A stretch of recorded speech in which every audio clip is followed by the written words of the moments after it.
Chapter 2 of Aulë and Yavanna. It is told that in their beginning the dwarfs were made by Aulë in the darkness of Middle-earth. For so greatly did Aulë desire the coming of the children, to have learners to whom he could teach his lore and his crafts, that he was unwilling to await the fulfillment of the designs of Ilúvatar. And Aulë made the dwarfs, even as they still are, because the forms of the children who were to come were unclear to his mind, and because the power of Melkor was yet over the earth, and he wished, therefore, that they should be strong and unyielding. But fearing that the other Valar might blame his work, he wrought in secret, and he made first the 7 fathers of the dwarfs, in a hall under the mountains in Middle-earth. Now Ilúvatar knew what was done, and in the very hour that Aulë's work was complete, and he was pleased, and began to instruct the dwarfs in the speech that he had devised for them, Ilúvatar spoke to him, and Aulë heard his voice, and was silent. And the voice of Ilúvatar said to him, "Why hast thou done this? Why dost thou attempt a thing which thou knowest is beyond thy power and thy authority? For thou hast from me as a gift thy own being only, and no more.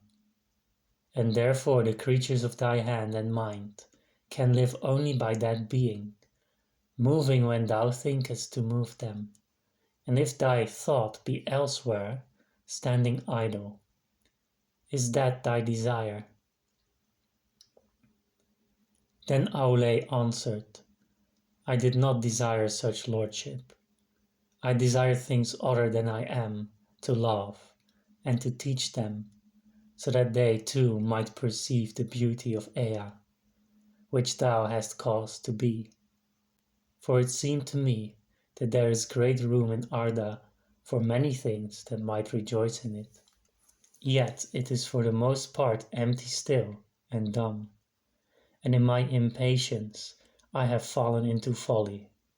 Yet the making of things is in my heart, from my own making by thee.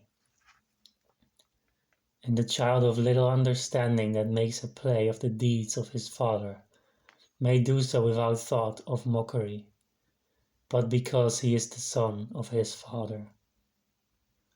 But what shall I do now, so that thou be not angry with me forever? As a child to his father, I offer to thee these things, the work of the hands which thou hast made. Do with them what thou wilt. But should I not rather destroy the work of my presumption?" Then Aulë took up a great hammer to smite the dwarfs, and he wept. But Ilúvatar had compassion upon Aulë and his desire, because of his humility, and the dwarfs shrank from the hammer and were afraid, and they bowed down their heads and begged for mercy. And the voice of Ilúvatar said to Aulë, "Thy offer I accepted, even as it was made. Dost thou not see that these things have now a life of their own, and speak with their own voices? Else they would not have flinched from thy blow, nor from any command of thy will." Then Aulë cast down his hammer, and was glad, and he gave thanks to Ilúvatar, saying, "May Eru bless my work and amend it." But Ilúvatar spoke again and said, "Even as I gave being to the thoughts of the Ainur at the beginning of the world, so now I have taken up thy desire and given to it a place therein. But in no other way will I amend thy handiwork, and as thou hast made it, so shall it be. But I will not suffer this, that these should come before the firstborn of my design, nor that thy impatience should be rewarded." They shall sleep now in the darkness under stone, and shall not come forth until the firstborn have awakened upon earth. And until that time, thou and they shall wait, though long it seem. But when the time comes, I will awaken them, and they shall be to thee as children, and often strife shall arise between thine and mine, the children of my adoption and the children of my choice. Then Aulë took the 7 fathers of the dwarfs and laid them to rest in far sundered places. And he returned to Valinor, and waited while the long years lengthened. Since they were to come in the days of the power of Melkor, Aulë made the dwarfs strong to endure. Therefore they are stone-hard, stubborn, fast in friendship and in enmity, and they suffer toil and hunger and hurt of body more heartily than all other speaking peoples. And they live long, far beyond the span of men, yet not forever.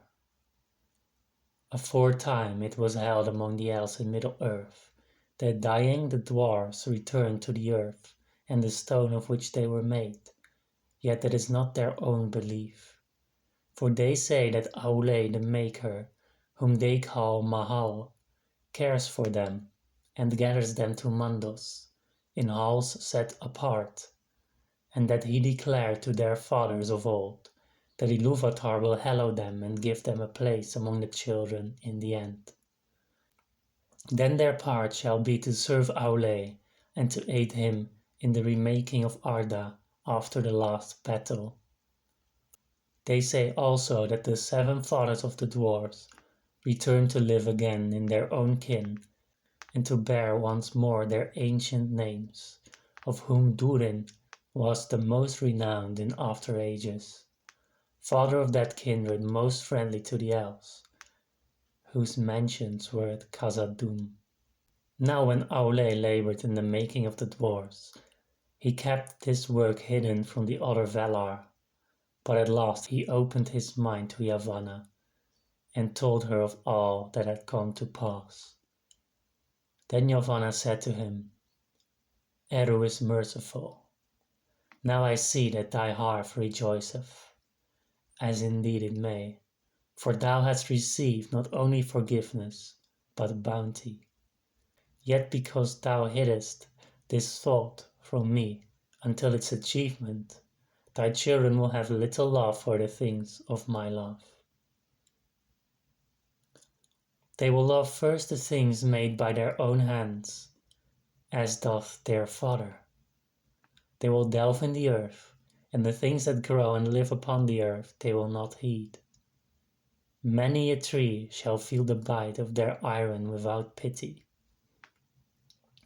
But Aulë answered, That shall also be true of the children of Ilúvatar, for they will eat and they will build.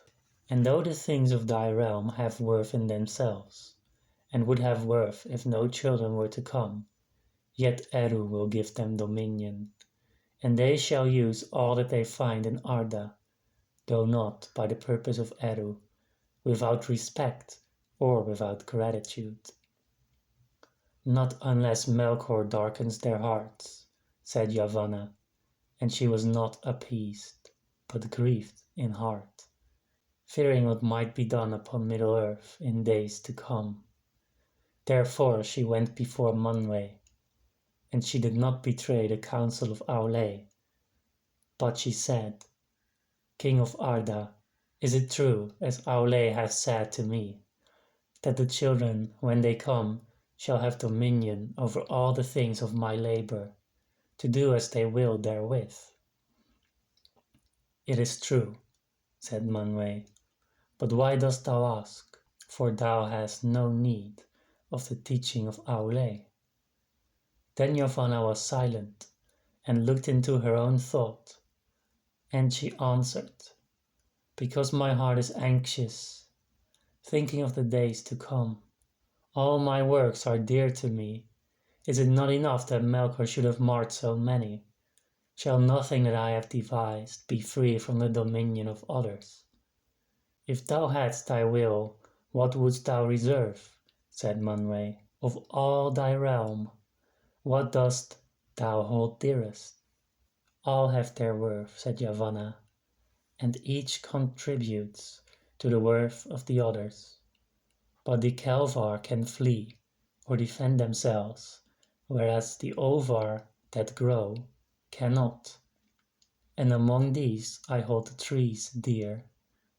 Long in the growing, swift shall they be in the felling, and unless they pay toll with fruit upon bough, little mourned in their passing. So I see in my thought. Would that the trees might speak on behalf of all things that have roots, and punish those that wrong them. This is a strange thought, said Manwë. Yet it was in the song, said Yavanna. For while thou wert in the heavens and with Ulmo built the clouds and poured out the rains, I lifted up the branches of great trees to receive them, and some sang to Ilúvatar amid the wind and the rain. Then Manwë sat silent, and the thought of Yavanna that she had put into his heart grew and unfolded, and it was beheld by Ilúvatar.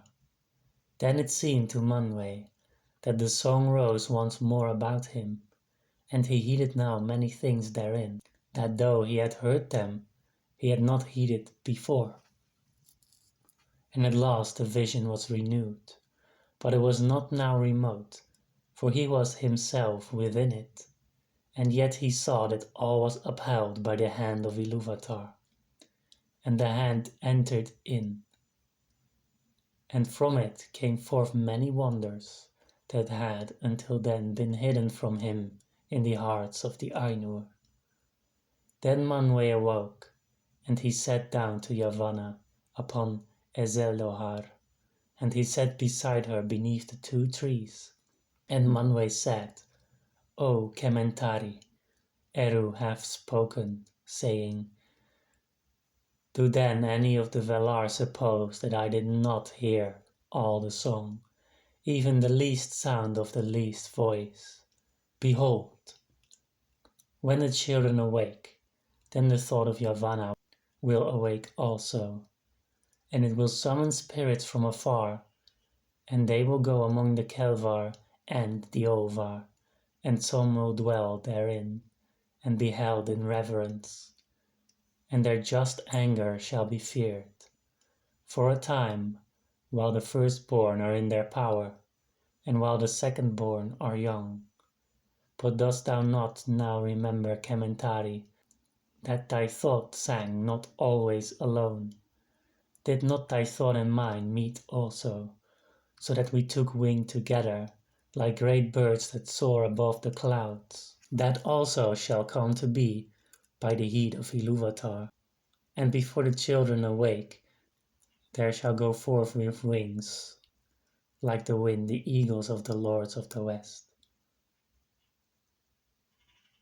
Then Yavanna was glad, and she stood up, reaching her arms towards the heavens, and she said, I shall climb the trees of Kementari, that the eagles of the king may house therein. But Manwë rose also, and it seemed that he stood to such a height that his voice came down to Yavanna as from the paths of the winds. Nay, he said, only the trees of Aulë will be tall enough. In the mountains the eagles shall house, and hear the voices of those who call upon us, but in the forest shall walk the shepherds of the trees. Then Manwë and Yavanna parted for that time, and Yavanna returned to Aulë, and he was in his smithy, pouring molten metal into a mold. Eru is bountiful, she said. Now let thy children beware, for there shall walk a power in the forest, whose wrath they will arouse at their peril. Nonetheless, they will have need of wood, said Aulë, and he went on with his smith work.